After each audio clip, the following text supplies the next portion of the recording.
The Biology of Belief, Bruce Lipton. Groundbreaking book.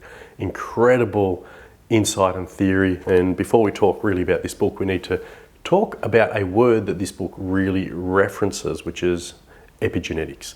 So mostly we think of genetics as, you have two parents with brown eyes and they produce children who have brown eyes. And if both parents had dark hair, there's a strong genetic likelihood of the children having dark hair. On the other hand, if you have a parent with blue eyes and another parent with brown eyes, and the genetic dominance of the brown eyes is you may produce 3 children with brown eye, 1 child with blue eyes, 1 child with fair hair, and 3 children with dark hair, and that's called genetic prototyping. And that's got nothing to do with epigenetics. Epigenetics is above the gene. What causes a gene to switch on or switch off? And we're not talking about features or dominant features or hair color in this regard. We're talking about the genes that dictate, govern, or control the expression, particularly of health phenomena. So if your parents had rheumatoid arthritis and your grandparents had rheumatoid arthritis, then they'll say rheumatoid arthritis has a genetic factor and you will get there's a likelihood of you getting rheumatoid arthritis because you have that in your genes. This says that is completely wrong.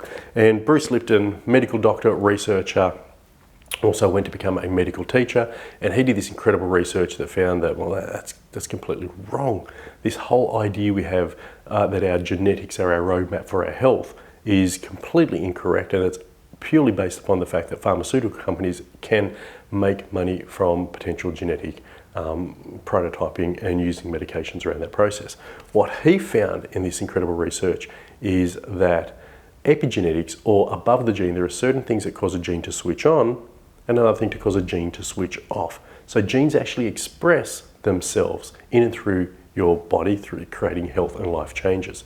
So for example, in that rheumatoid arthritis case, if your parents had rheumatoid arthritis, your grandparents had rheumatoid arthritis, or any other genetic condition for that matter, or health condition. By the way, depression has been linked to a genetic factor as well, so other forms of arthritis, so has heart disease, so has obesity, so has addiction to drugs and alcohol. So there is all of these things that say these are genetic, or the genetic influences or genetic factors that trigger that outcome in your health and life.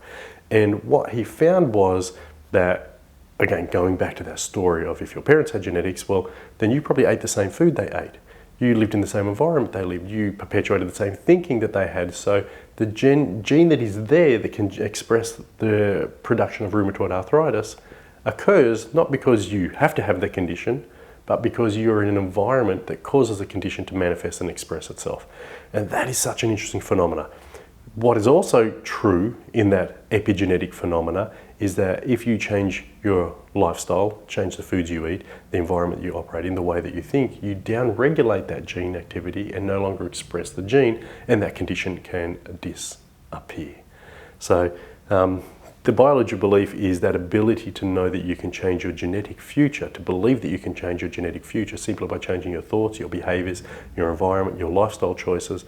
And environment has been shown to be 90% of genetic potential, which means you make those changes, you make a life change for you. Such a profound insight, so powerful, absolutely a game worth reading.